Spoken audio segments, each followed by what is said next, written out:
This is Kate Baconsale. You're listening to Baconsale. From the Bacon Cave, home of random skunk spray, lurking kitty cats, and sneaky spiders, it's Baconsale! Tonight, we've got social media quotes for you, a history of late-night talk shows, tiering of hosts, and our musical guest, the outro montage. And now, here's your host for the evening, Joel, Kent, and Zack!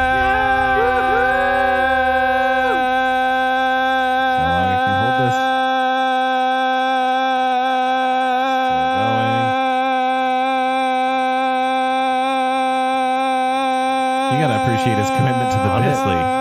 This is one take. Jeez. There we go. That's a long Zack.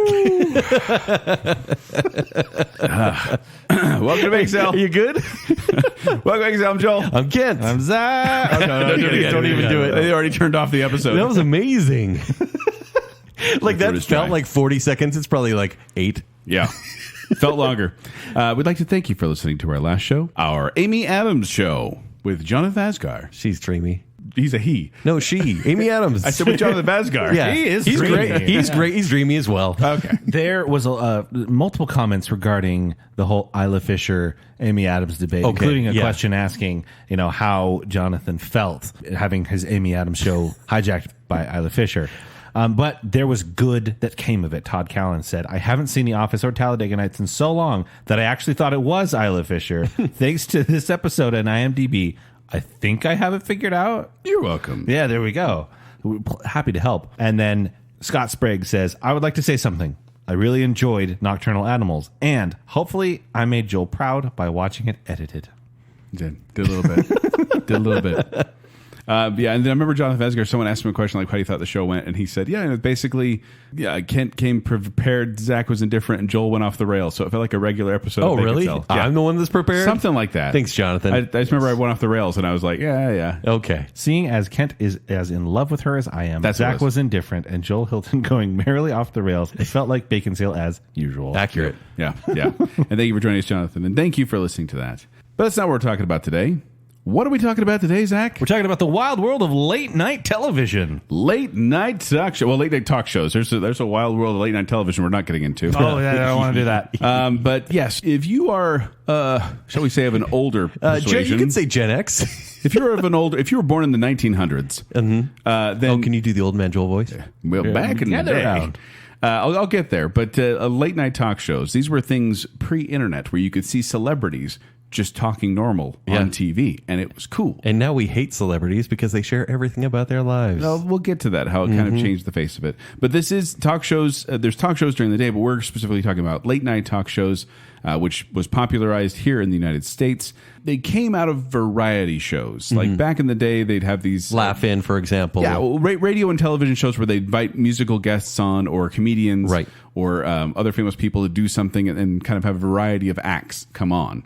As it progressed, they ended up starting saying, okay, this is a good format. We could use this slimmed down a bit. And the first, do you guys want to give a guess of when the first late night television talk show was? 1968. 1948. Kent, you win. What? Did it like the year? It was October 24th, 1949. Oh, wow. The Faye Emerson Show, hosted by actress Faye Emerson. Really? Now, this wasn't the format we know. It was a little more serious at times, too. And that was kind of the thing, is these political talk shows or like news talk shows. Yeah. So it wasn't until The Tonight Show starring Steve Allen debuted in 1954 on NBC that kind of set the format for what a talk show should be. Right. So typically with a talk show, you're going to have an opening monologue. And then you'll have celebrity interviews, maybe a couple little bits in between. I usually see it as the monologue first. I call it the bit at the desk. Yes, some skit or something that happens, and then probably 2 celebrity interviews. The good guest and then the other guest. And then you round it off with either a comedian or a musical host or musical band. Yeah. You know what I'm talking about. Yeah, there's an artist that comes and sings a song, Yeah. but it's always in the name of promotion. There's a movie coming out. There's a new album coming out. There's some cause, something. They're there for a reason to it's an ad. And here's a funny story about my childhood or something like that. Yeah, because all it is just them coming on to promote something or to fill time because someone else canceled. But NBC really did kind of hold the reins on this until from the 50s. And then in the 60s, CBS and ABC started trying to get into it as well. They try to make it seem like spontaneous conversation, people sitting down, having a conversation, kind of like Baconsale, where I do have notes that I look at except periodically. we don't rehearse the show. We don't. Right. And sometimes they do, sometimes they don't. Depends which host you get. All right. Some of them did not like any surprises. Others were completely off the cuff. Yeah. But for a while there, it really was interesting to see how talk shows were king, whereas now I don't think they are. Oh, they're anymore. not.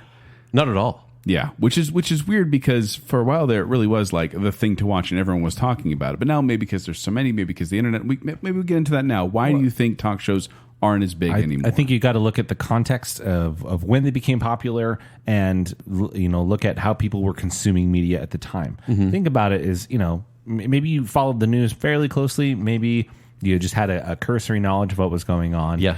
But you always turn to the late night talk show host to either give you the summary of what had happened or give you a humorous take on what you've already seen. Yeah. By the time the news cycle goes through its thing, you will have already heard every joke about something on Twitter before the episode even has a chance to go out. Yeah, poor writers. Yeah, we consume news so differently. We consume celebrity so differently. Before, this was your only way to see a candid version of a celebrity that you might be a fan of. Yeah. You've seen Harrison Ford in movies, but what is he really like? Yeah. Oh, he's subdued, Basically, to say the same. least. He is a subdued.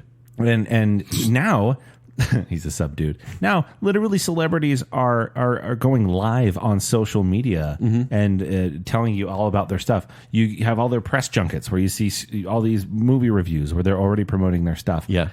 We are saturated with the type of content that you get from these shows. And look, it's convenience. That was broadcast TV time, right? The news was literally on at 10, depending on where you live, and then at 10:30 you have Tonight Show. Or Letterman, right? Well, it's funny because over in the East Coast, it was like these were 11:30. Yeah, West Coast, they were it was like 11:30, 12. Like that's why they call it the late show and the late show. Yes, they were literally late. But here it was right after the news. And so obviously streaming has changed everything because we don't want to wait through commercials anymore. We don't want to sit there and go, okay, I'm excited to see the guest, but it's after the bit at the desk segment and another commercial. Now we choose or YouTube. I think YouTube is the main reason why these late night shows don't do as well, which is funny because YouTube tries to push the clips and the games that these late night shows do. There's always a clip from a late night show on the trending And I think page of YouTube. they're forcing it. Yeah.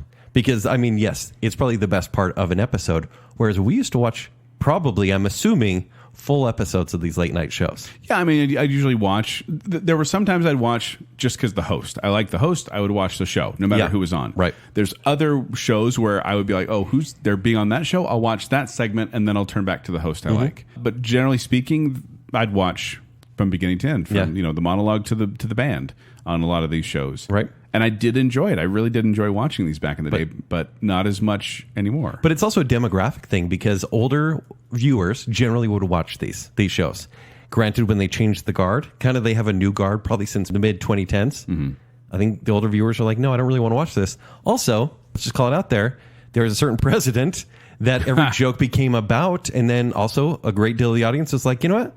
I can see this anywhere. Yeah, if we're talking about the current shift, there definitely has been a major shift to the political. And I think that's a lot of, it's off-putting for some. Well, that's the thing. A lot of early talk show hosts tried to remain apolitical so that they didn't alienate their audience.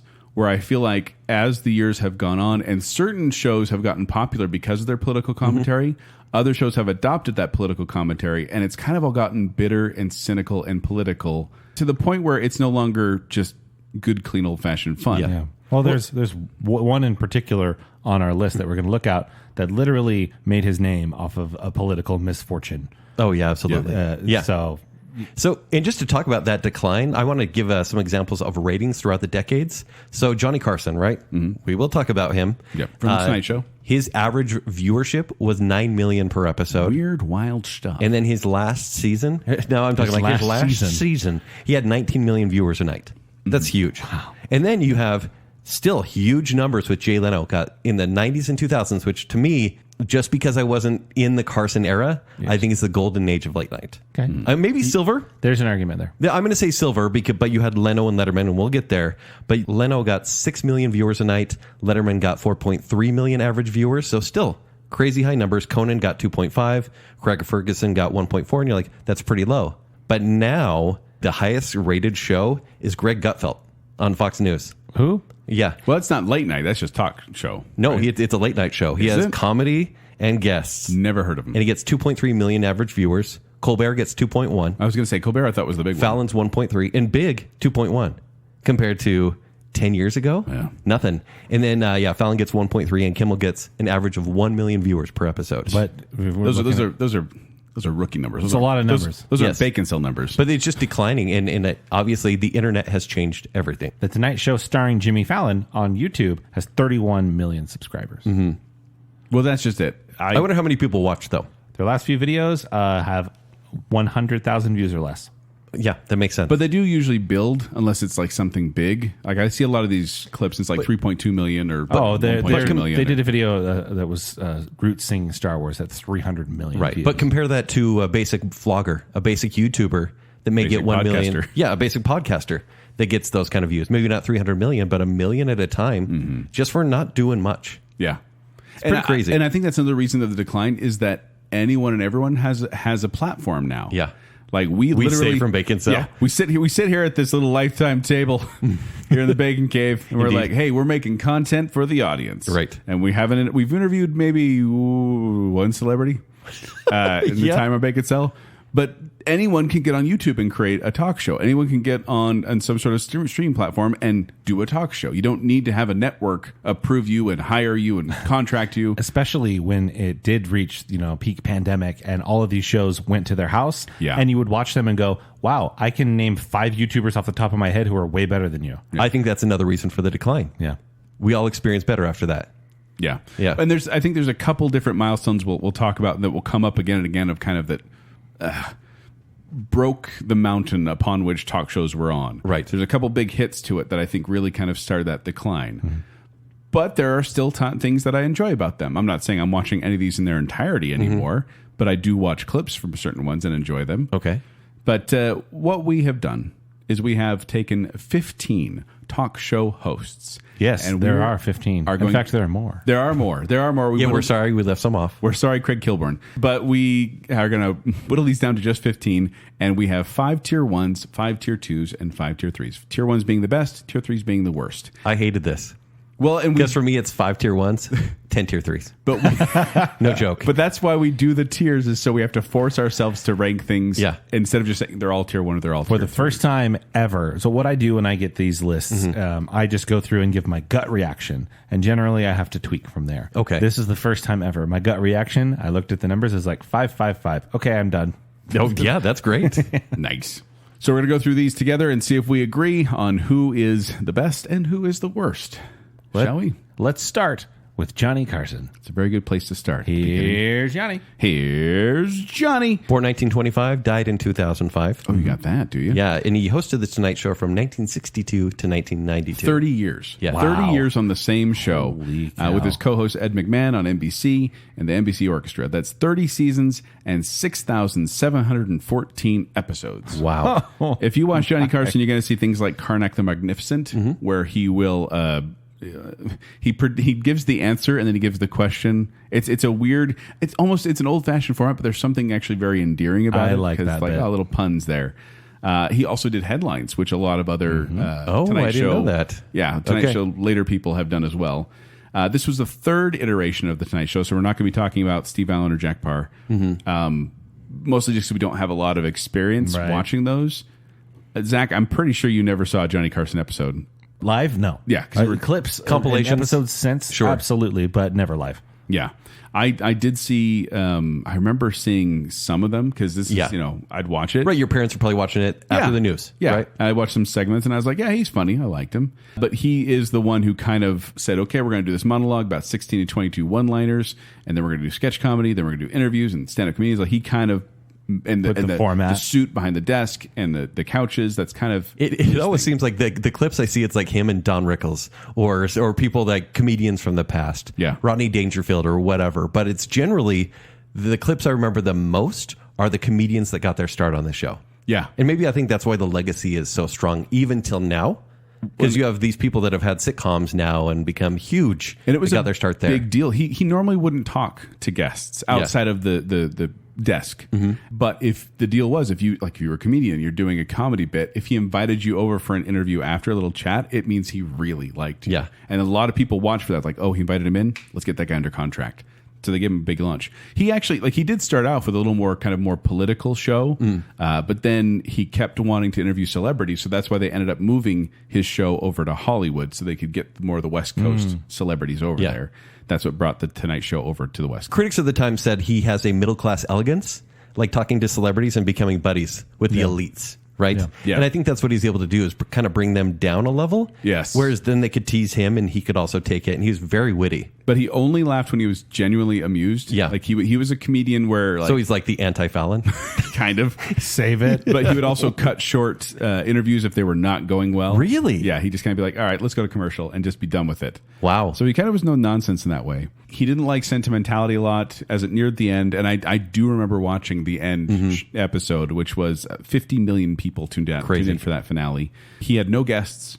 And he just kind of had invitation only with friends and family of the audience and friends and family of the crew in the audience. And he gave kind of just a little retrospective about what it was like. And I really loved how he just talked about, I'm just ending. Even though he was on top, he's like, I've done 30 years. I'm good. And he passed the torch.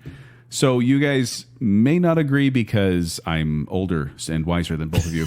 Wiser now. I had to put wiser in there. That's I feel bad if I just say older. But You're like 10 minutes older than Kent. He's not even my age right now. I give it a tier 1. I do think Johnny Carson is a tier 1 host in the sense of setting the format, the respect paid there, but also just watching him. He is, I forget, you see him at the desk. He does comedy. Like you see him dress up in ridiculous costumes and do ridiculous sketches and put himself out there. I think Johnny Carson is great as a host. I give him a tier 1. Well, Joel, I am taller than you. That is true. That's all I can say. You're right like there. a minute taller than me. Taller is a distant? Okay. Parsec? Yep, it's a parsec. But yeah, he's the king of late night. This is easy tier 1. Purely for legacy, but also he created the format. If you haven't seen a clip of Johnny Carson doing an interview, you should. He's quite entertaining. Zach? Well, I'm a young, so I don't really know a ton about this guy. So that means I obviously have to knock him down a peg. Which is understandable. Yeah, we get it. But I just can't. He's too good. I love Johnny Carson videos. I didn't get to experience it live. I've watched a lot of clips of him since, and you can just tell there's a casual elegance about how he does things. He just makes it look easy, honestly. Easygoing kind of guy, and very funny. So, of course, he's tier 1. Oh, all right. Wow. There we go. Wow. We all agree on the first one. What is this? This is not Baconsale. Now, let's move to, a little earlier for me. I didn't have a lot of experience with this person as well, but we're going to go to Arsenio Hall. Oh, man. Okay, all of us committed to the voice. All of us committed to the voice. None of us committed to the... I put my hand up. You put it up. You didn't do the whole fist waving. Listen, look at me. Joel, look at me. I'm the captain now. But you did it. You did it. We all did it when he came out. Woo, woo, woo. I mean, there is just... I'll throw it out there. Yeah. There's not a lot of diversity on this list. Glad to have Arsenio here. So he was on the Arsenio Hall show from 89 to 2014. Ish. Well, there was a big old break. Yeah, there, right? okay. I should clarify. His show actually ended in 1994, and there was a revival in 2013. Yeah. So it went 6 seasons, 1,406 episodes total. Again, I didn't have a lot of experience with this show. Have you seen clips? I've seen a lot of clips. And so I don't know if I can speak very intelligently to it, but I'll say this show has a really good vibe to me. And it seems very casual, very fun. And it was something different. I remember watching Arsenio, and was it on Fox? It was on Fox. Yeah, it was on Fox. So it was like this different kind of edgy show. He's a likable guy. That's what Fox did well, I guess, is it was a new voice as far as a network goes. And so there was so much new talent that went on Arsenio, and it was like people you wouldn't normally see on a Jay Leno. Yeah. at that time. Yeah. I So- mean, there's a couple clips of back and forth between him and Will Smith doing your mama jokes.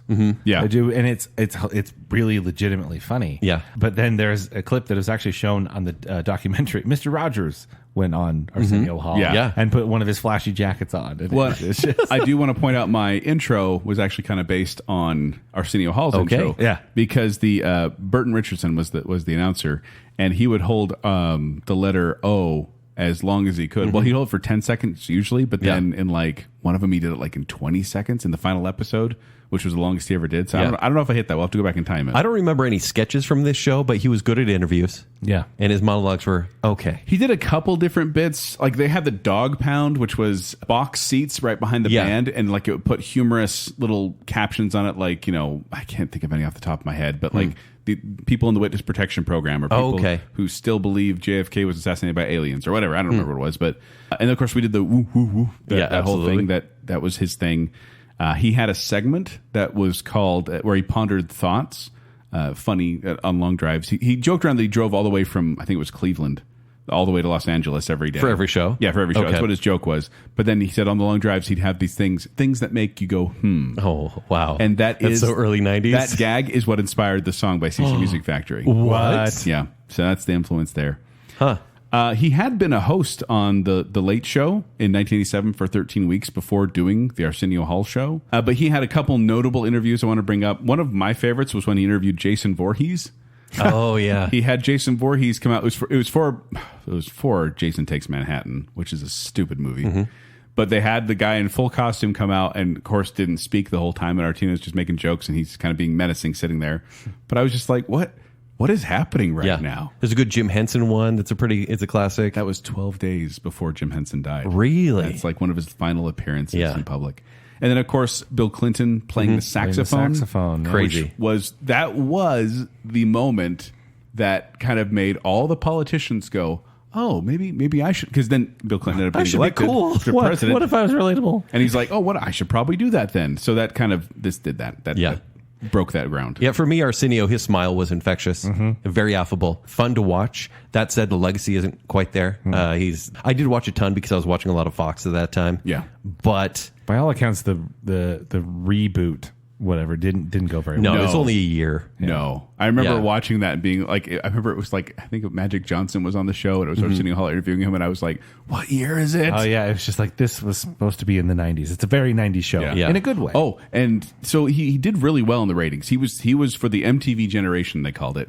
But when the great schism happened and David Letterman got his own show, and it was around the same time slot, that's kind of what started the decline of his show, where a bunch of syndicates were saying, no, we're going to show David Letterman instead of Arsenio Hall.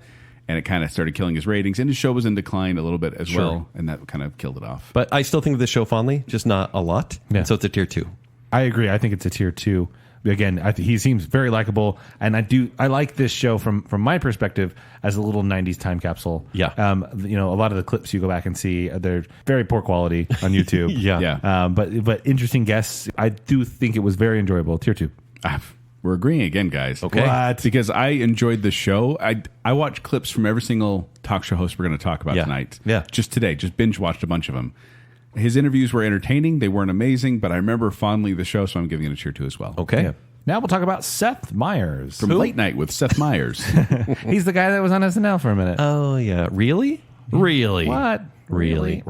So he has been the host since 2014 to present. I can't believe it's been that long. Yeah, 10 seasons, 1,421 episodes. But I've also probably only seen 4 episodes. Yeah. And this is the 4th incarnation of the Late Night franchise started by David Letterman. Yeah. Which went to Conan, then to Fallon. And then now to Seth And Meyers. Seth Meyers. Does Seth Meyers have legs? Because here's the doesn't thing. stand. So when he started the show, he tried to follow everyone else's format, where he stands and gives a monologue, and then he sits down at the desk and does a sketch and talks to people. But he wasn't good. He wasn't good. And was it COVID when he actually just sat it was down well and started? before. Was it? It was because he was at his most successful Sitting. doing Saturday Night Update. Live Weekend Update. Yeah. So he just said, I'll just do Weekend Update. And then you started wearing normal clothes, like flannels every day. Yeah, he says, I'm never going to wear a suit again after COVID. Really? Yeah, he's anti-suit. So in what he does now is he does this segment called A Closer Look, and it is very similar to what The Daily Show has always done, right? Where he satirizes some current event and, just mocks it and mocks everyone in America for it. And I think that's probably his most successful sketch. That's the I think I don't want to say the thing that sets him apart because there is other type of content out there, but I think it is what that show does best. Yeah. I would say Fred Armisen as once the lead of his band, that set him apart at first, but that was only for like 6 months or something. You knew it wasn't going to last. Yeah. Yeah. It is funny because this where they record Late Night with Seth Meyers is directly above Studio 6B, where the Tonight Show with Jimmy Fallon is. Okay. And they're worried about sound bleed. Like you hear. Oh, no, they want the applause coming from the Tonight Show to be there at Seth Meyers. The Tonight Show airs at 5, tapes at 5, and Okay. Late Night tapes later in the evening at 6:30. Because spoiler alert, everybody, No. they don't record them that late at night. Have you guys been to a show? I have. Are you going to save it for when you actually talk Yes. about? Okay. Yes. Nice. Good to hear. But, I have wanted to for a long Same. time. And a lot of them, they only record 4 nights a week, so they record double up on Thursday, so they don't have to be there on Friday. Oh, so smart. sometimes they have 2 audiences those days. Okay. And another thing, most of these are free. Yeah. Meaning you don't have to pay to get in to watch these shows. Yeah, difficult to get tickets, but they don't charge you. Yeah. Cool. So if you ever want to go, you probably could.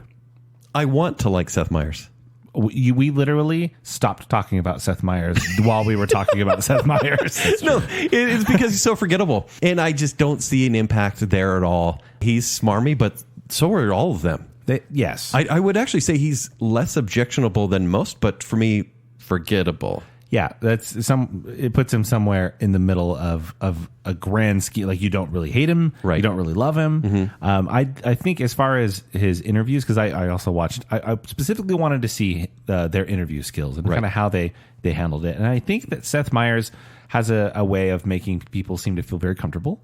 And I especially like his interviews with his buddies. You know, when if you're going to watch an interview with John Mulaney, do the Seth Meyers one, or even the Fred Armisen one, or just people from NBC or SNL, or if somebody you can tell they're friends. Great interviews, but overall, I don't watch his show because I don't find a reason to. I'm a little obsessed with premieres and finales, and most of these I've seen their premiere, and most of these I've seen their finale. Well, the ones that have ended. Yes. I watch the finales as well, even if I'm not a big fan of the show, because I just kind of had this weird obsession with it. And I remember watching Late Night with Seth Meyers being like, oh, he's the guy from Weekend Update. He's SNL. This will be funny. I was not impressed with that first episode, and I watched a few more and also wasn't impressed. So I ended up kind of just not watching anymore, and I'm giving this a tier 3 because even the clips I watched, I think he does have a good rapport with the people. I just don't think he's that good at hosting a show by himself. He's not particularly engaging. He's a rapport guy, not a humor guy. To No, me. not super funny. There's cleverness there. Sure. He's got one But note. I wouldn't jump straight to entertaining. Yes. That's my problem. He's not So super entertaining. he's tier 3. I gave him a tier 2. That's nice. That's very generous. I gave him a tier 2. I think he seems like a nice man. Now we're going to talk about Jon Stewart. Born 1962, he hosted the Jon Stewart Show on MTV from 1993 to 1995. Joel, did you ever watch this show? I think I did watch the Jon Stewart show. It was kind of funny. I mean, it's Yeah. MTV, right? So it's real low quality. Yeah. Not a lot of standards there. And then, he was on The Daily Show from 1999 to 2015. That was on Comedy Central. And he's probably most famous for giving Steve Carell and John Oliver and Stephen Colbert their starts. Yeah. Because they were... Daily Show correspondents. Yeah. And The Daily Show, we'll probably more focus on that, I guess. Yeah. Yeah, that's That's what made him most famous. But it is this kind of political satire show. And politics was its beat. That's kind of where that's its wheelhouse. Would you say he was good at interviews? Yes, because he is an intelligent person. Yes. He's very curious. And that comes across. But his guests are often not very good. I do feel... Or at least pop culture relevant. As an interviewer, I do find him to bait a little bit into whatever he wants it to go to. Yeah, he's good at that. That's not a bad thing. It's his show. But I think because he is on the more intelligent side as far as the realm of talk show hosts, right. There is interesting stuff that can come from that. But you're right. The guests he gets are like, this should be an important person, but like, you could also have a celebrity. That'd be cool. Yeah. And it's funny what the Daily Show did. The legacy of it is kind of, here's news, here's cable news. It's very divisive. Here's comedy, right? Yeah. And that's how people started consuming, especially millennials started consuming news with a cynical eye. Through the Daily Show. Which, also a fun fact, Jon Stewart wasn't the first host of the Daily Show. No. Nope. It was Craig Kilborn. Yeah. Oh, poor you want to guy. give another shout out? Yeah, poor guy. He didn't make the cut of the list. Yeah. And I feel bad because there's 2 franchises that he was a part of that we're just kind of jumping over. One thing I respect about Jon Stewart is obviously he's very progressive, but he made fun of politicians on both sides, right? Yeah. Both sides of the aisle. He had a way of doing it humorously where he would poke fun and it wasn't bitter or cynical. Even if he was ranting, it was still like goofy in a way. And in fact, I kind of miss that when he's come back on to some of these talk shows and his brand of comedy. I'm just like, I like that. That's funny. But I think the reason to watch this show, like he's great, but the reason to watch the show was the correspondence and the special reports they did. And I would almost say that was his bit at the desk sort of thing where you're going to see 6 minutes of some hilarious documentary footage. Yes. And so for me, that was like seeing Louis Black or like you said, Rob Corddry, Steve Carell, all those guys, all amazing. Yeah. There's one clip that I watched so many times because it made me laugh over and over again where it was interviewing someone about the Confederate flag. And I don't want to go into it here, but it was just one of those bits that I went, you can't say that. That's hilarious. This one that stays in my head rent free is they were talking to this kid and his head was too big for a football helmet. And so he couldn't play on the high school team because they couldn't afford buying a bigger helmet. And the interviewer, I think it was like Rob Corddry, said, if your head could talk, what would it say? The kid's like, I don't know. I need a bigger helmet. And I was dying. Yeah, there's some definitely good bits here. But at the same time, I didn't watch this one as much as other people. I remember people would talk about it all the time, and I'd watch it here and there, but it never really pulled me in. Sure. Also, being on Comedy Central, a little bit harder to access. Yes, for those of us who didn't have cable. I'm giving this one a tier 2 because I definitely find enjoyable things about it, but it wasn't a must watch. Hey, Joel, cut it out. It's tier 2. Guys, tier 2. Yeah. Are we going to agree on every Zack single disagreed one? on the other one. I gave Seth Meyers a pity vote. That's right. That's but right. Seth Meyers might take my other tier 2 because there's some I just don't feel good about. Yeah. Hey, do you remember Carson Daly? Because I didn't. No, listen. Dude. Everyone remembers him because he won't let you forget. Here's what Carson Daly has done. I would actually call him the white noise of popular media. Because he's just there. He's the boring guy. He's been on TRL from 1998 to 2003. Live, yeah. Then he did, and the thing we're talking about is Last Call with Carson Daly. That's 2002 to 2019. Which, let's all admit it right now. This was, 2019. Hold on. 2019. 2002 it didn't end in 2009? 18 seasons, 2,000 episodes. No, but think about it. How did I not know about this Here's show? what he didn't know, because there was Jay Leno, there was Conan, and then there might have been a hunting and fishing show for a half hour, and then there was Last Call with Carson Daly. No, literally. And all the footage is black and white. Looks like a snuff film. No, literally. This was a show you watch when you forgot to turn off the TV. And you woke up like, I'm having a nightmare. Carson Daly. Is he talking to Hinder? Is this either going to be a CD of Celine Dion hits or Carson Daly? Yeah. They literally recorded in the same studio as Saturday Night Live. Yeah. And they had to work around Saturday Night Live's schedule because when they were using it, they couldn't use it. And it was really just him talking to the camera and then maybe doing an interview that was already pre-edited. Yeah. I had no idea about this show, so I pulled up some clips. Yeah. And the very first one, it's him sitting on a couch or sitting on a chair next to what's her name from Batman Begins, Katie Holmes. Yes. And they're just sitting there, and he's like introducing her as she's I just saw that sitting same clip. right there. Yeah. Like, it's not like, my Really? next, sitting at the desk. Oh, my next guest is there's yada, no yada, crowd. yada. Come through No, the... there's no band. It's so lifeless and No dull. jokes, monologue. Well, then I think you've watched the same clip I did. He's Yeah. like, well, you had to have done something bad in your life, right? Tell me about something yeah. bad you did. She's like, oh. And she's just talking to him like one-on-one. Yeah. It's really weird. There's a lot. But listen, he won't go away. He's on the Today Show as a correspondent. Yeah. He started The Voice in 2011, and he hosts that show. This guy, he's probably made of money. It's probably he was personally financing Last Call with Carson Daly. Yeah, he was Ryan Precrest. Just before Ryan. Well done, sir. But Carson Daly is I like his appearance in the movie Josie and the Pussycats. I don't mind his appearance. He's a good-looking person. He's a good-looking but, guy. But this show was so dull. So dull. Every time yeah. it come up, I was like, oh, that's my signal to go to bed. Yeah. So I'm giving it You shouldn't have been tier up that late. Tier 3. We're talking about the shows a lot. I tried to separate the host from the show, honestly, because I do. There's a distinction. However, he is dull. Yes. I mean, yes, the show is boring, but he's just. I don't get why he hosts so many things. Maybe it's because he's got money there. Yeah. yeah. This is an easy tier 3. Easy tier 3. I'm so sorry. It's okay if we agree. It just means we're right. No, I'm We're more apologizing right. to Carson Daly. Oh, he does listen. I don't. He's our listener.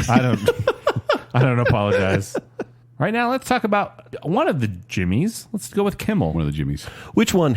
Which Jimmy Kimmel? Because I've seen like 3 variants of Jimmy Kimmel. Let's say the Jimmy Kimmel that was built in the talk show host lab, because that's the version that's on TV right now. Yeah. He is a checklist of a talk show host. Absolutely. Without any of the zest.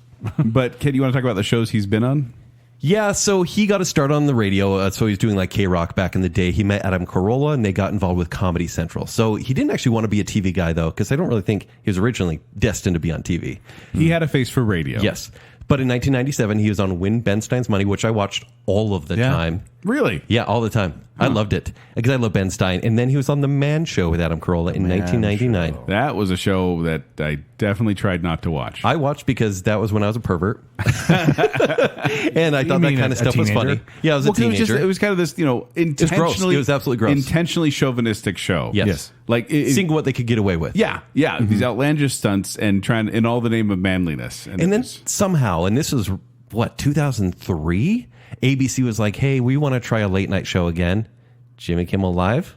Let's give that a shot. Yeah, and it's still going. It's been going for a long time. And I would say we've seen two versions of Jimmy Kimmel. I think it's like an Andy Richter back in the day. That's how I picture him. But he was just kind of throwing stuff out there and trying to find himself, and it's kind of fun to watch.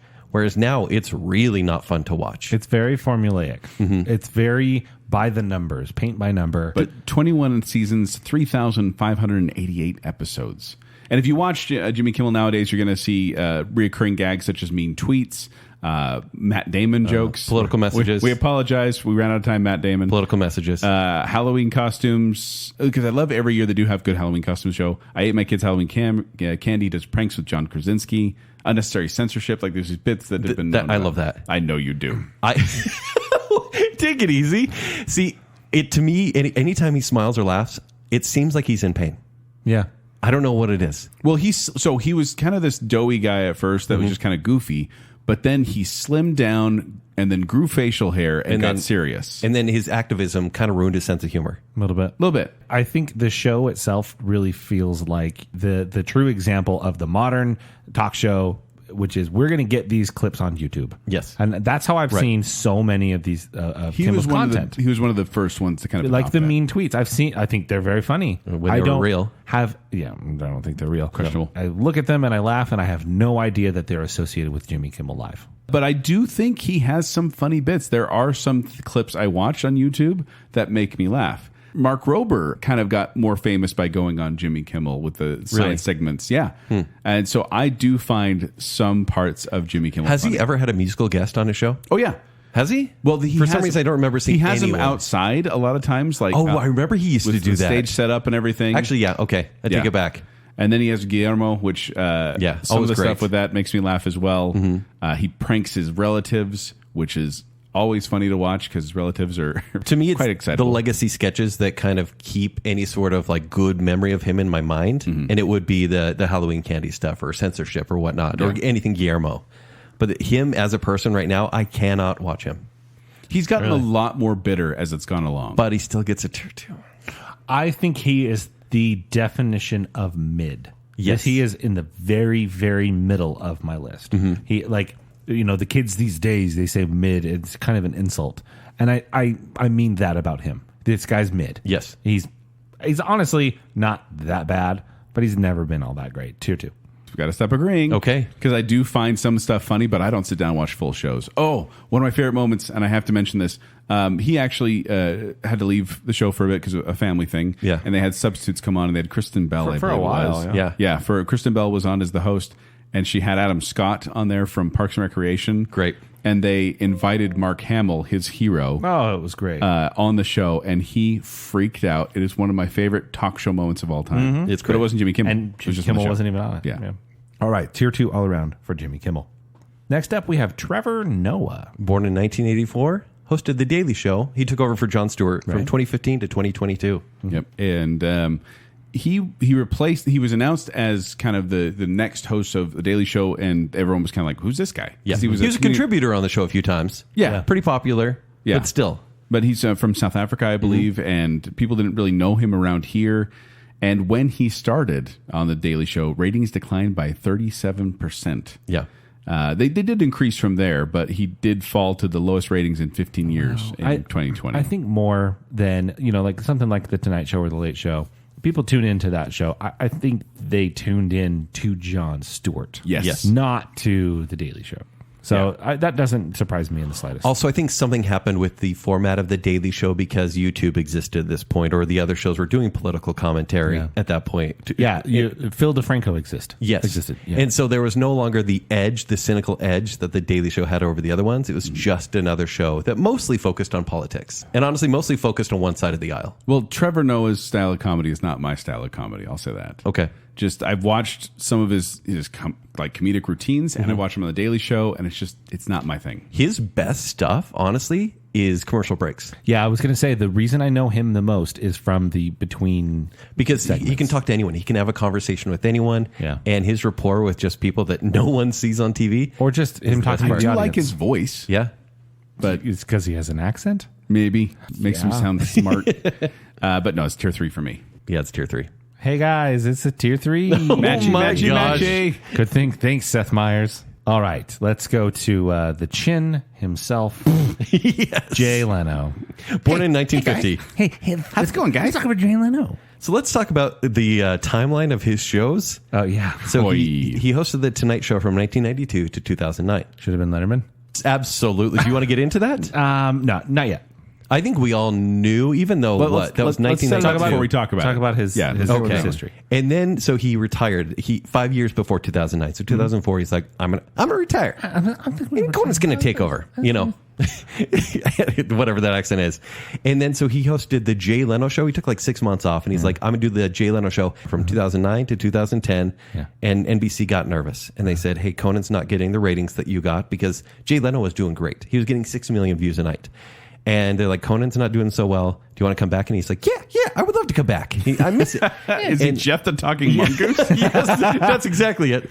And then he came back and did the Tonight Show. We could talk more about that as well. Should have been Conan. From 2010 to 2014. And now, well, actually up until last year, he did Jay Leno's Garage. So he's just been involved in TV from 1992 to 2022. And he was a stand-up comic who he actually appeared on The Tonight Show for the first time in 1977. And he was one of the ones that was invited over to meet Johnny. And he appeared on Late Night with David Letterman a bunch of times. They were good friends. But let's get into a little bit of the schism here, because like Zack mentioned, when Johnny Carson was going to retire, he wanted David Letterman to take his place. Yeah. But the studio was like, no, we want Jay Leno. He's going to be more marketable. He's not as weird as David Letterman. Yeah. So Because Letterman was already established on Late Night. Yes. The show that became Conan's and Fallon's and everything. Yeah. He started it. He was a weird dude. They said, okay, we're doing Jay Leno for the Tonight Show. And that put a kind of a wedge between David Letterman and Jay Leno and started the talk show wars. Yeah. Then you get, and we can get more into it later on, but we keep saying we'll get into it, so let's just get into it now. When he left the Tonight Show, he was kind of forced out. Yes. The studio kind of said, you're done. Well, it's because of contractual negotiations with Conan. Yes. So Conan's agent said, Conan's doing the late show or whatever it was called. Late night with Conan O'Brien. He's going to get offers from, we'll go to Fox. We'll walk to Fox. And they're like, well, no, NBC says we want to keep him. Yeah. He says, fine. How long does Jay Leno have on his contract? Well, 5 years. So then in 5 years, the show is Conan's or we walk. So Jay wasn't ready to go. No. And Conan was a little premature on this. Yeah, and I don't know if it was Conan, if it was his agent, a combination therein, but basically they said, if you don't give Conan the show in 5 years, he will leave. Didn't Jay Leno seem like he was built for baby boomers? Yes. Like his comedy was baby boomer centric. I've called Jay Leno a CBS host on an NBC show. Yeah, absolutely. Because just that was the type of people that were watching it. And now Jay Leno, he had bits like jaywalking was hilarious. Where he asks people simple questions like what color is the White House, and they don't know. Right. Headlines was amazing. Headlines where he does weird headlines and all that, like from small towns and misprints. I actually think his monologues were pretty good. No, he's a stand-up comedian. That was his thing. Interview style was the worst. He was very antagonistic. Very. And he would tease them a lot. And I don't know, he was mean. It seemed mean-spirited. I watched a video, and you guys should too. It's actually Conan going on to Letterman and talking about a little bit what happened. Okay. And That's funny. They both have bad blood against Leno. They had bad blood. Yeah. Both of them. And they were talking essentially about how Jay Leno was an extremely funny, extremely talented guy, but he was kind of a brat. Yeah. And then he got a huge show. Killing in the ratings. So I don't know, the way that all kind of fell, I think Leno came out the villain. because he fit. People, Well, 'cause then court of public opinion, Conan gets pushed out. We didn't really get to that part yet. Yeah. So what happened is Conan takes over the Tonight Show, and then 7 months later, Conan was kicked back off the Tonight Show, and Jay went back in. And it was essentially a matter of ratings, right? So so Leno goes off, ratings fall for the Tonight Show. Well, Conan was there. And then they say, hey, well, let's give Leno, he's not leaving show business. We'll give him the Jay Leno show. Well, the lead-in is always so important when it comes to... lead-in being the show before that leads into the other one. The show before the Tonight Show. Right. Mm-hmm. So Jay Leno show was getting terrible ratings. Yes. So then there was nobody tuned in to the station. So, of course, the Tonight Show was getting and they bad said, well, we're going ratings to push as the Tonight Show even later. And to Conan 12:05. Yeah, Conan essentially said, no, we're not going to do that. That's the Tomorrow Show. That's not to the He's like, Tonight Show. we're not going to do that to the show. I'm walking away. Yeah, Jay Leno was going to have a half-hour show that was going to be on at 11:35 Eastern. And then they would, Conan said, no, I don't want the Tonight Show to be at 12:05. I don't want to push Jimmy, at the time Jimmy Fallon was doing the show after. I don't Carson Daly even later? Carson Daly into the next week? Yeah. Yes, please. So Conan said no. So $45 million later, they settled and Conan was more or less fired. I don't know if Conan ever got over it. No. No, and we'll get to that when we talk about Conan, but I do feel like that was that was the end of his great stuff. Oh, he did some good stuff disagree. after that. But I think the great stuff was on late night. I think not We'll get the there. night. We'll get there. Some of his best work was on TBS.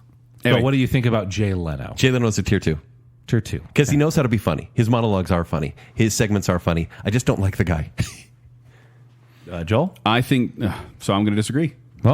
Yay. Because I feel like I watched segments of headlines and jaywalking, and I was belly laughing. I always love those. Yeah, but just as a chin waggle. But I really do enjoy those segments. I think he has some good writing in the comedy bits, and he got some really big gets on guests. He did. And some iconic moments for The Tonight Show that really made it the staple is I'm giving him a tier 1. Wow. Because I feel like in the pantheon of great talk show hosts, there are 3 that belong kind of in that area. He's one of them? He's one of them. Well, because it was for a long time. It was Leno and Letterman. That was the 2 that we were jumping back and that was who was available, right? We'll do our Mount Rushmore at the end. Yeah. No, I cannot disagree more. I hate Jay Leno. Yeah, that's totally fair. But maybe it is, not to throw out the age thing, but maybe it is a little bit of an age gap thing. So I did find myself laughing, and that's why I mentioned earlier, I tried to separate the host from the show. I do think the Tonight Show with Jay Leno was a successful show. Like it was entertaining to watch to a certain extent, but Jay Leno was the worst part of his own show at every turn to me. I don't like his voice. I don't really care for his comedy all that much. That said, I actually like Jay Leno far better on Jay Leno's Garage. I actually think it's a pretty good show because I like cars. He's passionate And it's about just it. him being like, yeah, and the thing I have over here, and it's really, I like this car a lot. It's really good. We're going to drive around. So is that Jay Leno show or Mike Tyson show? Hey, I'm going to punch him in the face. No, it's just not for me. And so to me, I if I never see another Jay Leno clip on The Tonight Show, I'll be very happy. Tier 3. Okay, good. Hot We take. all Good. disagreed. But it's a tier Yay. 3. Finally. At the end of the show, we're going to have to talk about what we actually disagreed on. Yeah. There won't be much. Well, it only seems right now we need to talk about David Letterman. David Letterman. Born 1947, he hosted Late Night with David Letterman from 1982 to 1993, and then The Late Show with David Letterman on CBS. So it's late night and late So show. from NBC, and then he jumped to CBS from 93 to 2015. And essentially Should have that's been The Tonight Show. That's because he was the so Johnny Carson led into his show. When Johnny Carson was going to retire, he was going to get that show. When he did, and he's like, fine, I'm going to CBS and I'll make my own show. Yeah. And he brought all the segments with him that he could. Stupid pet tricks, dropping objects off the roof, top 10 lists, of course. Will It Float? I honestly, guys, David Letterman would probably be one of my ultimate favorite talk show hosts. We watched him all the time growing up. Yeah, this same. was the show to watch. This is one where I didn't care who the guests were. What time were you supposed to go to bed as an early teenager?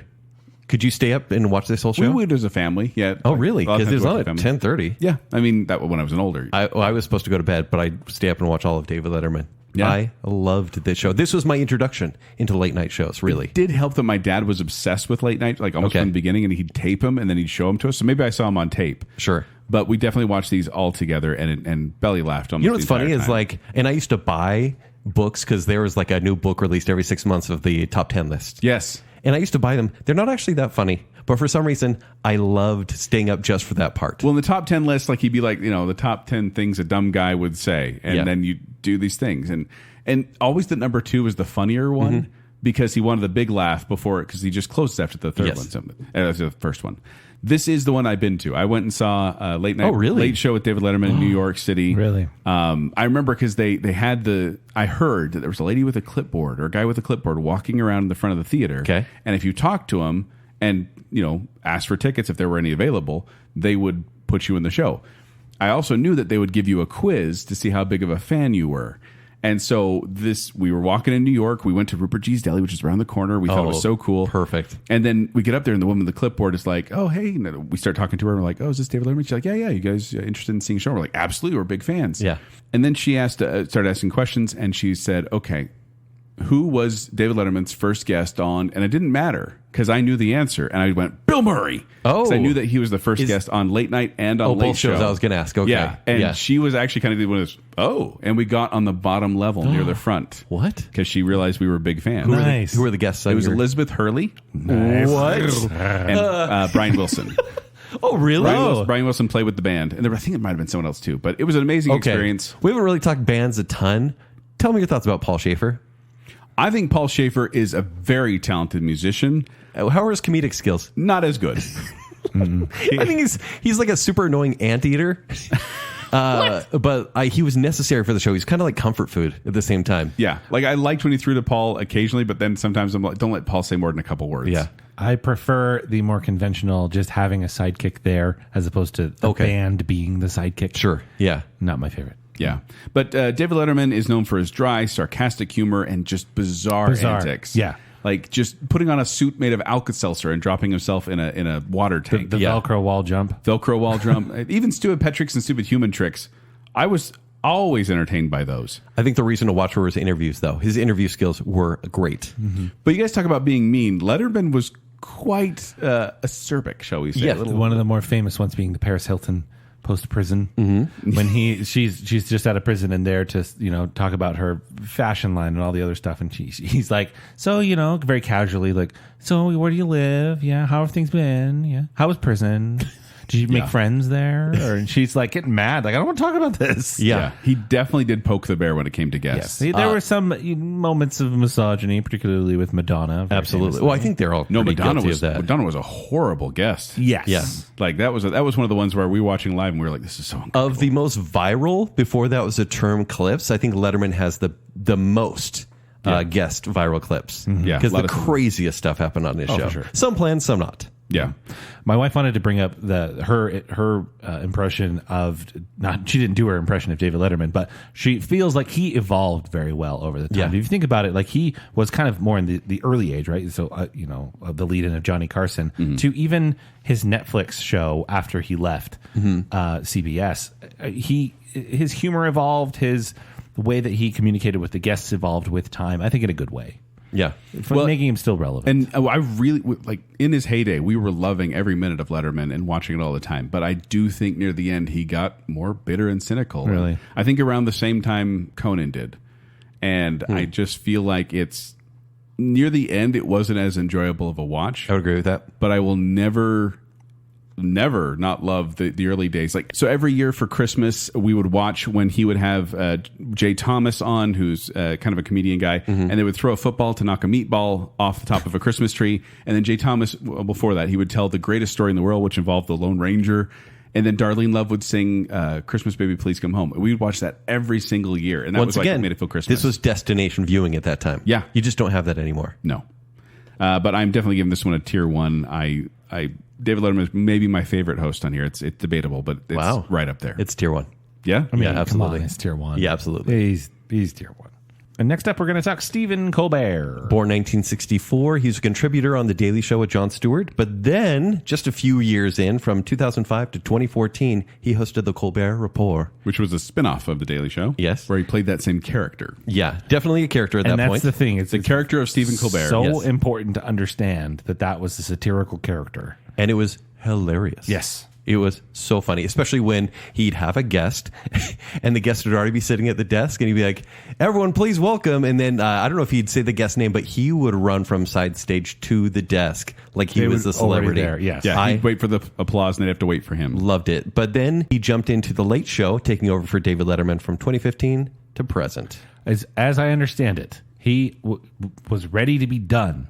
He was ready to be done with the Colbert Report and just go into retirement. Quit while you're ahead. He was ready to do that, and essentially being able to replace Letterman was too big an opportunity to pass up. It's a huge opportunity. So he did 11 seasons on the Colbert Report on Comedy Central, and he's done 8 seasons on The Late Show as Stephen Colbert, the regular guy, not the character. Why do I hate the regular guy but love the character? The character's great, and the regular guy is fine. He's so unctuous, smarmy. He's every version of smug that exists in the thesaurus. I really can't stand him. He is a guy that has made his current career based on politics. Yes. I would have thought that during the pandemic, when these shows kind of shifted to nobody watching, that he would have disappeared because I think he has the least viral amount of clips. He's not a great interviewer. Interviewing really is not. It's his best skill. The real person? Yes. I don't think he's that good. He's Compared to his intellectual. comedy? That's the difference. He's not funny when he interviews. Right. He's not facilitating a good time. And to No. me, the best ones do that. Right. He does get thoughtful interviews out. His best one is his Keanu Reeves one, talking about the afterlife. I just don't think he listens to his guests. I think he's thinking about what he wants to say next. I think it depends on who. If they are having a more intellectual conversation, him talking to Ricky Gervais is great. Mm-hmm. Yeah, I think he does get bored with the guests. I think that's what it is. He kind of just starts trailing off. 100%. I'm not a big fan, to be honest. I like the character, but on moderation back in the day, I liked him as the segments on the Daily Show. I think was his peak. It's great. And then Colbert Report, I didn't really watch as much. Oh, you should have. But I saw bits and pieces, and then He even hosted like the White House Correspondents' Dinner 2006 in that character. It's perfect. Yeah. Oh, and then even when he went over to the Late Show, the political focus just got a little more serious, and I didn't like it. Avid dislike from me. I would have put him in a tier 2, but I didn't have room in tier 2, so he's down in a tier 3. He's a tier 3 I put him in tier 2. Okay. It was he's my lowest tier 2. It was a debate in my mind between him and Trevor Noah. Right. I guess maybe the similar thing. I am not a fan of the overly political thing. I think poking fun at the situation. Yes. Is It fine. needs to happen. I mean, I mentioned it earlier and then didn't mention it when we talked about Jay Leno. But like Jay Leno basically making his career off of making fun of Monica Lewinsky. That's one of the reasons I hate him. Hey, It's and so Hugh true. Grant. Yeah. And O.J. Simpson. Yeah, and the Hugh Grant stuff and the O.J. Simpson stuff. Yeah. Oh man, the one thing I didn't bring that up before, but he was in the trial for Michael Jackson, so they said you can't make jokes about Michael Jackson. So his way around that was he would step back and let a guest comedian come in, like Roseanne. I remember at one time, come in and do the joke about Michael Jackson, then she'd step out and he'd go back to doing his regular monologue. So I think a little workaround. That to me started putting me off on like some of the political stuff. Yeah. And so the fact that that's mostly what Colbert is based on, it rubs me a little bit the wrong way. But you've laughed at him before. I have. I like the Colbert Report, and I'm just letting some of that good feeling continue. So I put him in tier 2. Well, Okay. but the thing is, we're going to get some hatred towards that because people love him. He is one of the higher rated shows out there now. His Late Show with Stephen Colbert. Yeah. Like I think you said, 2.1 million though. but still, out of all the ones that are out there, he's the highest. yeah, but people that watch broadcast TV. I'm like judging people that watch I TV. appreciate that there are different flavors available. Yeah. And that's the thing. If you look at it, like while Leno and Letterman were happening, you had different flavors there, right? It's not Yeah. the same samey thing. So for that reason, I do appreciate that you can get something a little bit different Right. than Fallon or Kimmel. I and Colbert. think they're all the same at this point, They have become very similar, except for one. except for post-pandemic. A lot of it's very samey. very homogenous. Let's talk about James Corden. You want to save him for last? James Corden, rest in peace, because his show He's not dead. is over. Oh yeah, he's not dead. He's born. His career might be. Born 1978. He starred in a show called Gavin and Stacey, which that's where he hit big fame at that point in England from 2007 to 2010, and then he hosted the Late Show from 2015 to 2023. So this is after. Craig Ferguson. So no, this was after on CBS, after Letterman, and then after Colbert. Colbert, Yes, and he took over for Ferguson. So I remember when he took over this show, I was rooting for the guy because I remember him from some British shows and from 2 episodes of Doctor Who. 2 episodes of Doctor Who. And I was like, Stormageddon, Dark Lord and of Begin All. Again, I was like, hey, I'm rooting for this guy. He seems really charming. And then his show started.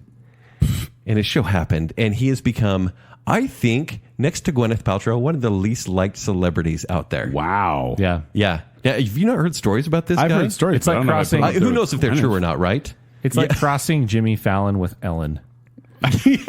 Which early on in their careers would have been a very good thing. Would have been fine, but as of late, not so much. And I think he's trying to find a format. In fact, we're going to talk about another host, but he's copied a format of a very popular British talk show. Yes. Where guests talk to each other, and it's so humorous, except for Corden doesn't know how to interview. Nope. He needs to be in the spotlight at all times. Yes. I He always makes picture it him about as him. kind of the kid that's like, hey, look how funny I'm being. Aren't I being funny? Yes, because I'm loud. That joke didn't land. I'm going to say it again. Yeah. Yeah, because that makes it funny. So this is the 4th iteration of the Late Show. They had Tom Snyder, then Craig Kilborn, and then Craig Ferguson, and then James Corden. Craig But they said- Kilborn. And by the way, the show's done. I said 4th and final. This Yes. is the 4th and final iteration. He kind of killed it. As far as I'm aware, he's not been replaced. Yeah, they're Yeah, fully. I think they're they're fully done. canceling Fully done with It's it. done. At midnight, we'll replace. But that it time slot. really was because he Yes, actually I know it's coming back. What? Yeah. It's Carson Daly.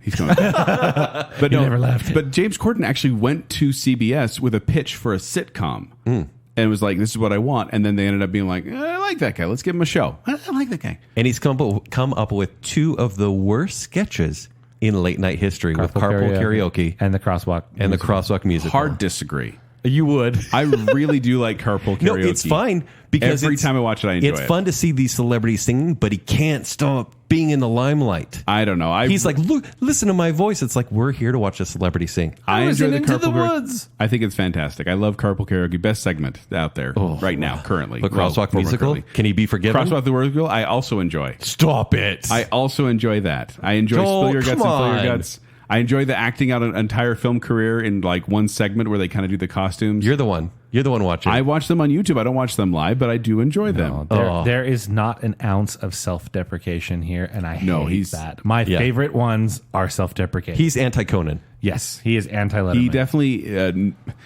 that I've heard that's a lot of what people say is the problem with modern day hosts is that early on the hosts were like, it's ridiculous that I have this job.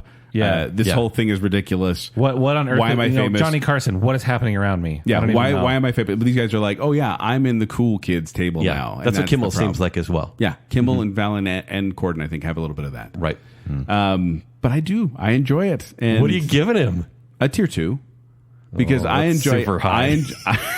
It's so high, Joel. It's actually the middle, Kent. No, that's so high. I do enjoy certain segments of his, like I said, Carpool Karaoke. I watched the finale. Oh, his stuff with Tom Cruise is hilarious. because Tom Cruise is funny. Those remotes with Tom Cruise, I laugh every single time. It's very funny. he got lucky a few times. I think he has some definite weaknesses in at the desk, Comedy. but I do enjoy some Talking. segments. So tier 2 for me. Let him finish. Tier 2. That show would be better with 70% less him. Yeah. I can't. It's got 100% less him now. Thank goodness. Oh. And you know what? I just feel better about that. I think the universe feels better. I really don't like Corden. I think he's become the Nickelback of talk show hosts, where everyone loves to pile on. Easily. the difference is Except for Nickelback made money. He's losing CBS $20 million per year. no. Tier 3 for me. Tier Easy. 3. Tier 3, probably my lowest. on It is this my list. lowest. No, Yes. I will never watch a clip. Bottom of the barrel. Do you never watch the Tom Cruise stuff? Nope. You should. Nope. It's quite fun. I was out years ago. And the one with the Carpool Karaoke with Adele was really good. I Both of them. can't stand Adele talking. That's why it's so funny to watch. She's great when she sings, and that's it. Is it for our Adele show? Please Eventually. no. Let's continue on with that same program with Craig Ferguson. Craig Ferguson. Born 1962, hosted The Late Late Show from 2005 to 2014.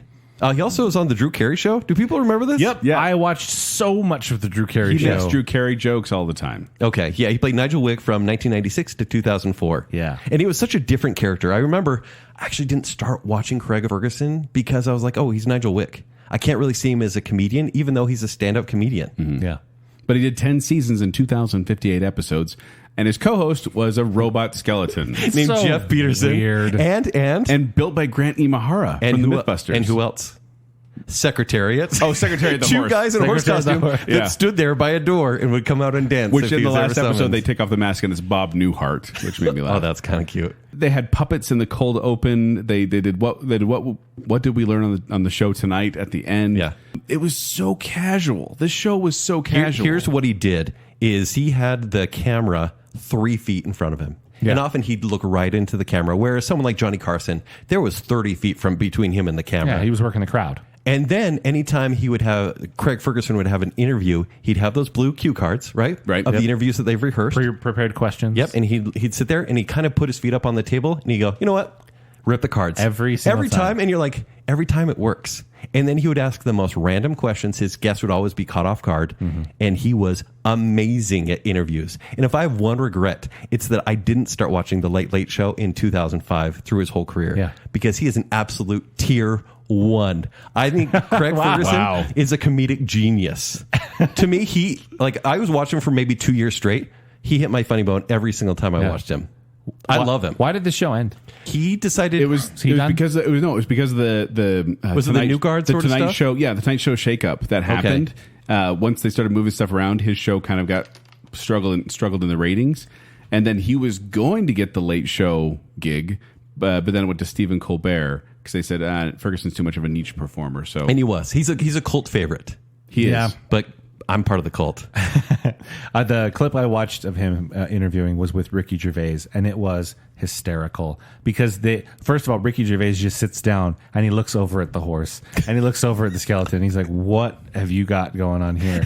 And then Gervais is like, "This chair is actually kind of uncomfortable." So he gets him all comfortable, he gets all settled, he puts his feet up on the chair, and they're relaxing. Craig's leaning back in his chair, and I'm like, oh, what am I watching? And why do I love it? Yeah. It was hilarious and a very refreshing take on the media. Unpredictable. Yeah. So for me, for sure, tier 1. Tier 3. I knew it. Listen, James Corden. It's not my Change your mind style. right now. I remember I'd sit there and, like I said, leave the TV on, and this would come on, and he'd be like, there'd be like random puppets, and the skits would go on a little too long at the beginning. Oh, perfectly And then he'd long. stand up with them. It was honestly like he hadn't rehearsed, they hadn't scripted. It was just him being like, all right, That's a joke. What are we gonna do now? How about we just sit here Australian? and point at this couch, and that would be do for like 5 minutes. So funny. And it was like David Letterman, but without the charisma behind it. No, I think he's all charisma. I actually really do like the way he talks. Once again, maybe it's just Yeah. accents, but every single or time, maybe more energy than and charisma. I'm not saying I didn't like him, but I think he belonged in the tier 3 because this is one of the last ones I liked to see. Like it was like this one was like, I better turn off listen. the TV, and then Carson Daly came on. I'm like, yeah, definitely. 0% political. Right? Doesn't that bump him up a little bit? Yeah, He's not one of those guys. He was like honestly a saving grace of late night because I wasn't even watching Conan really. Sometimes on TBS at this point, but also it was TBS. He was the destination viewing for me at that time. Yeah, I just didn't like. I didn't. Wow. Like It is definitely the alt comedy talk show. Yeah, it's much more loose and unorganized, and it just to me it felt like It's a my rehearsal. candy. It felt like a rehearsal more than a show. Yeah. Isn't that so refreshing? Joel, he had a TARDIS on his desk. I know. Did that do anything for you? I enjoyed that. Bump it up? No, No, it's still too fine. James Corden, though. Okay, we've talked about him. Written bits of James Corden. Tier 2. we've You're talked- acting like I put him on a pedestal. It feels like tier 1. We've talked about him like he's so amazing. I feel bad that he is, I think, just underseen. You know? Oh, Craig Ferguson. Yeah, Yes. for sure. He's not. People are like, "What? I never saw that show." He's brilliant. And it's sad. Yeah. It's not that sad. It is. Okay, we've talked about him the entire show. Let's talk about Conan O'Brien. Conan O'Brien. Born 1963. He has done so much that we know, right? So he wrote for SNL from 1988 to 1991, and then he jumped to The Simpsons to 1993. So the best years of The Simpsons. The best years of The Simpsons. are when Well, Conan there was there. Monorail. There were like 6 great years. Yeah, but not to say Save that, our Simpson show. not to say that Conan was the reason they were good. No. But he was on the staff when it was the best. Yes. Yeah. But then he jumps to Late Night with Conan O'Brien, taking over for David Letterman from 1993 to 2009. And I would say this is during that silver era of late night TV because the sketches he would have, and granted, the early couple seasons of Conan, honestly, it's not until he accepted the pompadour. When he actually let his hair be tall. Yes. Yeah. That's when he realized how funny he could be. And that's when Andy Richter was like, let's just let it happen. And his sketches became amazing. There's so many different recurring sketches I could talk about, like If They Mated, when they drove the desk around in the year 2000. Walker, Texas Ranger lever. Oh, I love the lever. And then when they had the interviews with the people, it was just their video, like a picture of their face with the mouth. Charlton Heston. Yeah, or Arnold Schwarzenegger, or Bill Clinton. Triumph the Insult Comic Dog. Satellite channel surfing. Yeah. I really did enjoy so many aspects of Late Night with Conan O'Brien. And I wonder, is it just because of our generation? Was he speaking to us? He was. Because this really then did he's hit my funny hilarious, bone. right? Even his remotes. Oh, right. I think the that's Civil where he's at War his era best. baseball one. Mercy. I love that sketch. Yes. That was so funny. No, when he's traveling, when he's out there amongst people who don't necessarily know who he is, he flexes some unique comedic chops. Yeah. That the other talk show hosts don't have. Well, and he walks this fine line of just self-depreciating the entire time, but then acting super macho and overconfident because it's funny. Yeah. Like, he makes fun of himself the whole time. Like we said, where the other guys are just kind of like, yeah, I'm awesome. And it's like, no. Conan did it right. Yeah. He is the perfect kind of wall to bounce things off of people when they're like, he'll let other people be funny. He'll help them be more funny. He'll bring the funny out of boring guests. I like the way he interviews a lot. Yeah. But it's not just ridiculousness. He'll get in there and he'll have good conversations with people. And, you know, he runs the gamut of what you want to see from a talk show host. But for me, it's the most refreshing thing is when someone is being hilarious on a show and it cracks Conan, like Norm Macdonald every time he's on that show. Every time. Bill Burr. Norm Macdonald and Bill Burr. Paul Rudd. Yeah. Every time. The Mac and Me bit. The Mac Yeah. and Me clips.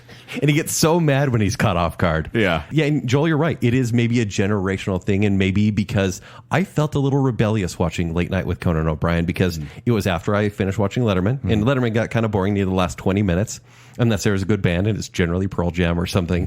But then I stayed to watch Conan, and I knew I was supposed to be in bed, but I felt so rebellious watching this show, and so it just hit at the right time for me. Well, and when he started, he got really bad reviews. Yeah. Like Conan's first show, Really everyone was bad. like, this kid's not going to last. Once again, his hair was too flat. Yeah, but then I was actually, when David Letterman appeared on his show, that was a turning point for him because David Letterman loved Conan O'Brien, and he just kind of said, yeah, this kid's great. I'll go on his show. And David Letterman didn't really go on other shows, but he went on there and that gave him a big boost. And when David Letterman said, yeah, well, I like him, everyone kind of went, well, maybe we should too. Yeah. And they gave him a chance, and he became a ratings monolith, like just big boom. Of course, we already talked about the whole Tonight Show thing where he went on the Tonight Show for like 7 months and then got kicked off again.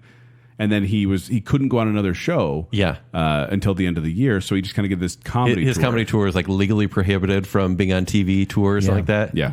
NBC also has made all of the episodes of Tonight Show disappear. You cannot find them. Really? Yeah.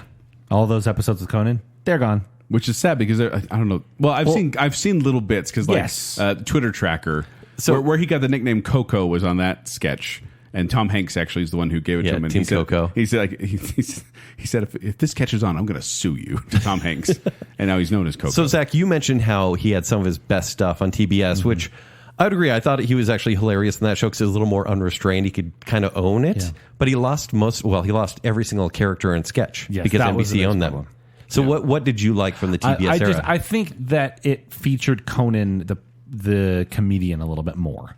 I Okay. thought that it was a little bit less ridiculous skit and more just kind of, I don't know, being funny. Okay. I always felt like Conan was the reluctant host. He kind of didn't want to be there. He kind of like made fun of it. The way he always came onto the stage by jumping on his mark, doing the little hip dance, cutting the thing, and then touching under his jacket and all that. Like, he always seemed to admit that he's just, this is a thing that we do. I don't know. It's kind of weird, but here we go. And on TBS, it's the only time I ever consistently watched any of these guys. I actually recorded the show on DVR and watched it all the time. Love it. See, and I feel like, from my perspective, like Late Night was when I loved Conan O'Brien and everything he was doing. Certainly, it was at his peak. Almost everything he was doing. Some of the stuff a little edgy.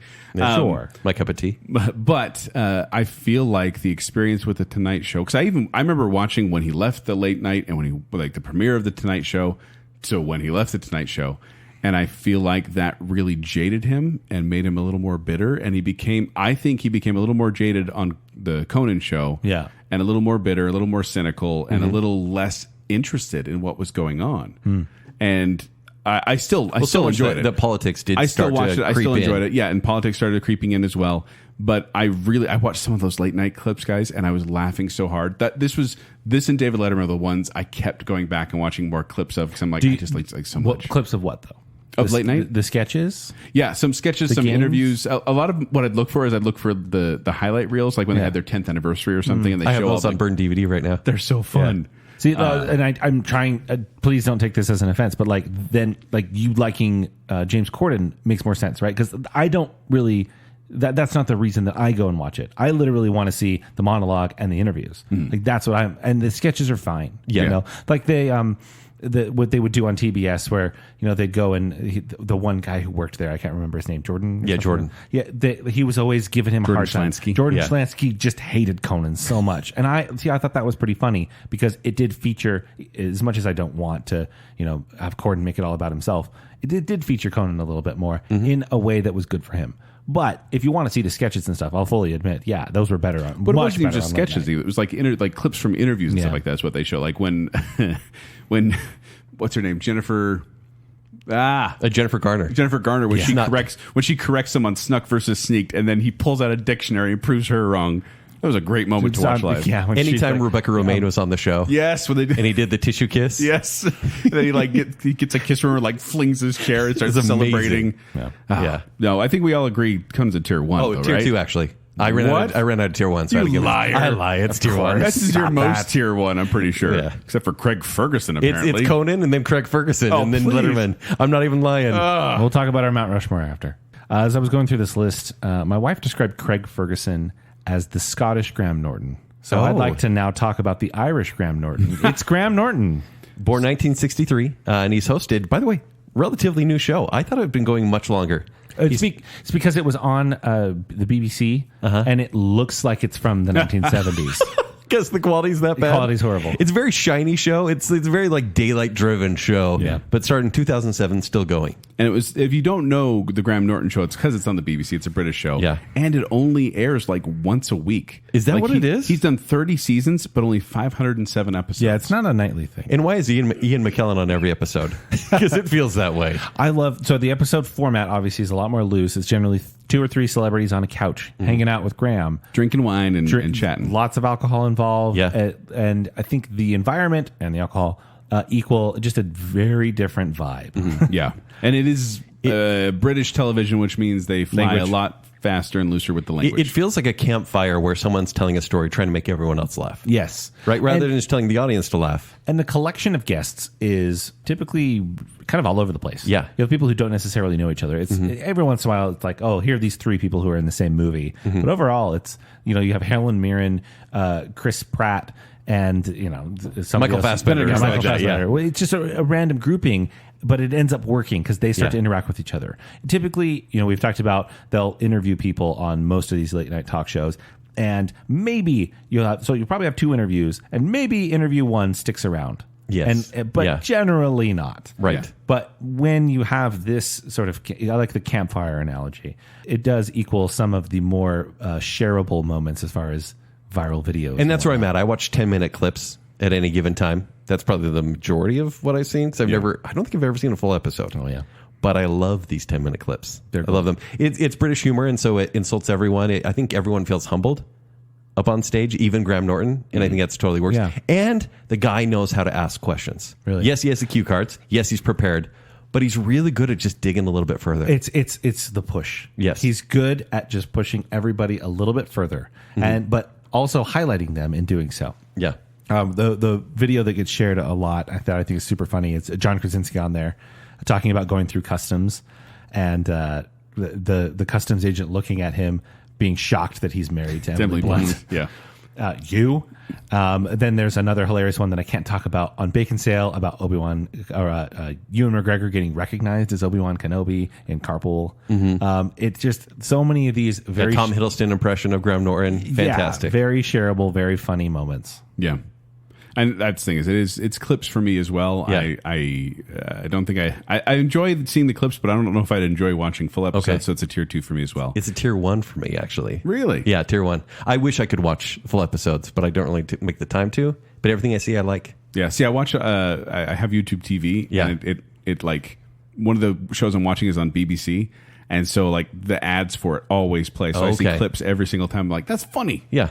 And for me, he's a tier 1. Okay. For sure. So we match on that. Yes. You two do. We do. Not all of us. We can't match every time. We haven't lately. No. And our final host is Tonight Show's Jimmy Fallon. Born 1974, he was on SNL from 1998 to 2004. Yeah, that's all you need to say. That was hilarious, right? Because that's an interview with Jimmy Fallon.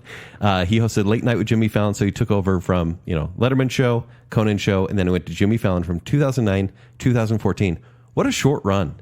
And obviously that was affected by the whole Tonight Show thing. Yeah, so he got Tonight pulled Show into thing. that. Yeah. And then he's now hosted the Tonight Show from 2014 to now. So if you watch Jimmy Fallon, you're going to see segments like hashtags, thank you notes, slow jam the news. He definitely is leaning into the shareable YouTube video clips. Did he popularize playing games on a late night show?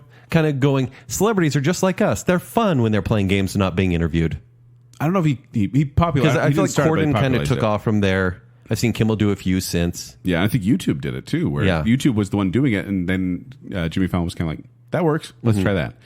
And he really did become the host because of Lorne Michaels, where Lorne Michaels was like, yeah, give this guy a chance. Let's put him in there. And they kind of the same thing with Conan, where they didn't want him to go elsewhere. So they said, okay, let's get Jimmy Fallon in as the host, which everyone thought, really? That guy? Like even executives and general public were all kind of like, the one who I'm could not sure. keep character. And that's why his promo before he went on the Tonight Show says, you loved him on SNL, you hated him in the movies, now you're ambivalent. It's still accurate.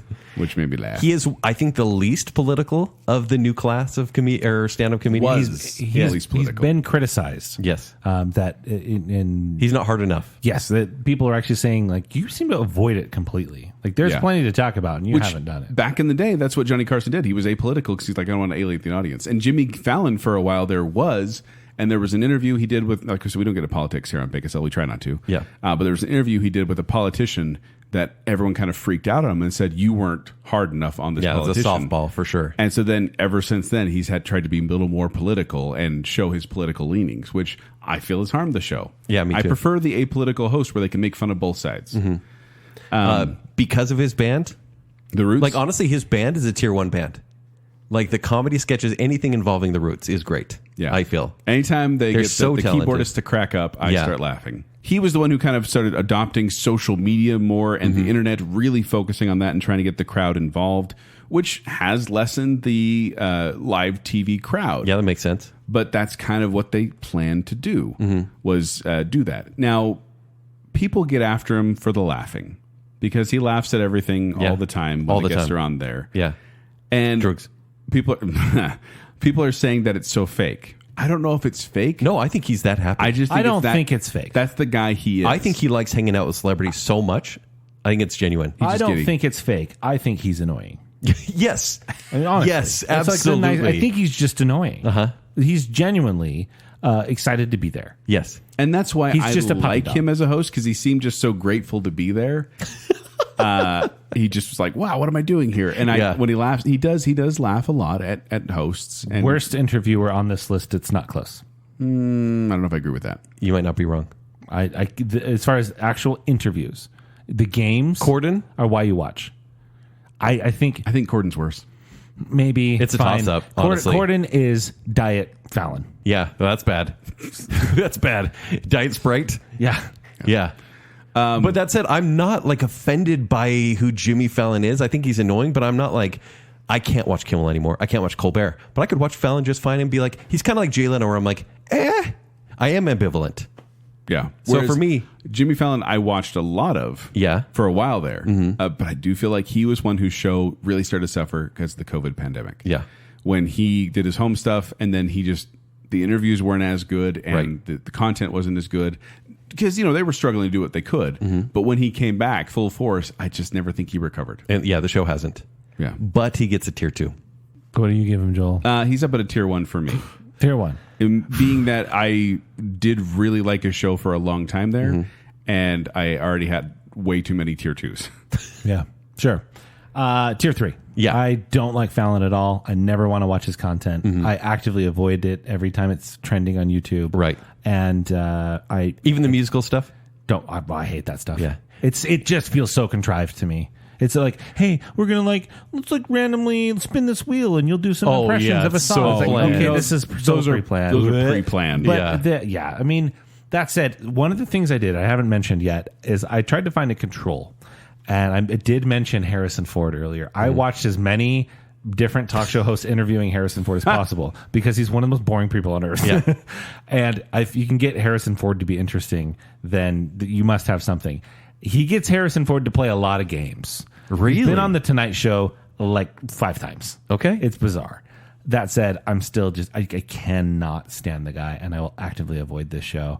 He's made me, I don't blame you. He's made me hate The Tonight Show. But I also must admit, because of the way the whole Conan thing went down, I have a bias against The Tonight Show just to start.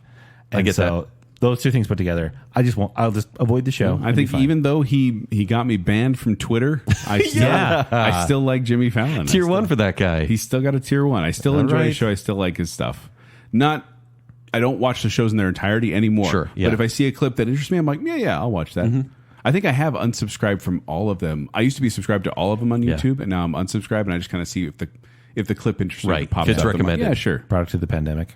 As mentioned before, I want to hear your Mount Rushmore. So who are the 4 that you are putting on a mountain as far as late night talk show hosts go? So I've already kind of played my hand here. I would say Johnny Carson, Conan, Letterman, and Ferguson.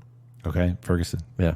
Okay, Joel? Yeah, and I would probably say it would be Conan, and then Letterman, and Carson. It wouldn't be Ferguson. So he was tier 3 for you. Would you say Fallon? Well, I don't know if I want to say Fallon, though. Or you go Leno. I probably would put Leno You'll up put there, Leno honestly, in there because I feel based like on he your is a staple of The Tonight Show. So they're basically a bunch of Tonight Show hosts. Yeah. I feel like Jon Stewart would kind of need to be on there, though, just because he represented the cable side of it. That's your Mount Rushmore. Yeah, maybe. Leno would be like the one that's recessed into the mountain. But the chin would stand all the way out. all the way. I think it's funny. You mentioned the names of these people. Yeah. All of them, it's last name, except for Conan and Arsenio. Yeah. Everywhere we said O'Brien and Hall. Yeah. Sounds Nobody's like like, a law oh, firm. yeah, I saw that on O'Brien. Yeah. Oh, yeah, I saw that on O'Brien. No, nobody says that. But you do say you saw it on Conan. For me, my list is Carson, Letterman, Conan. Carson Daly? Carson Daly?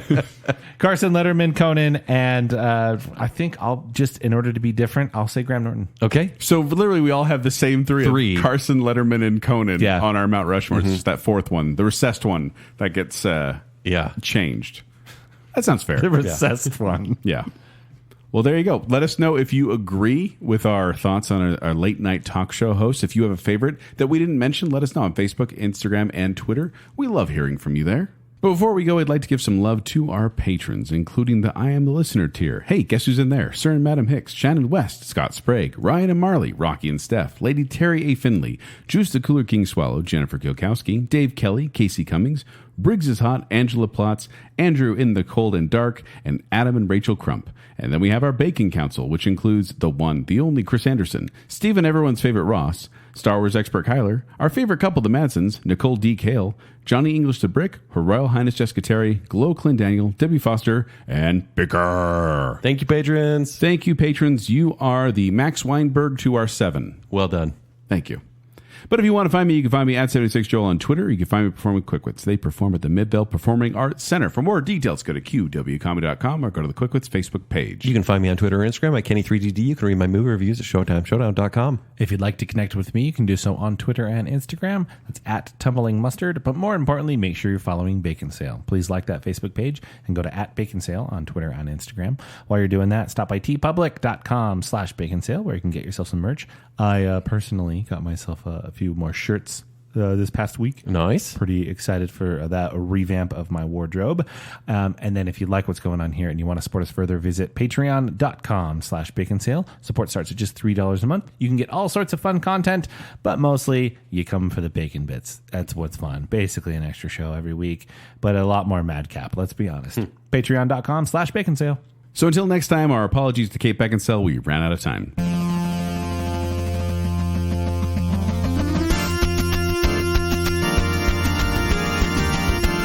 You're like a minute taller than me.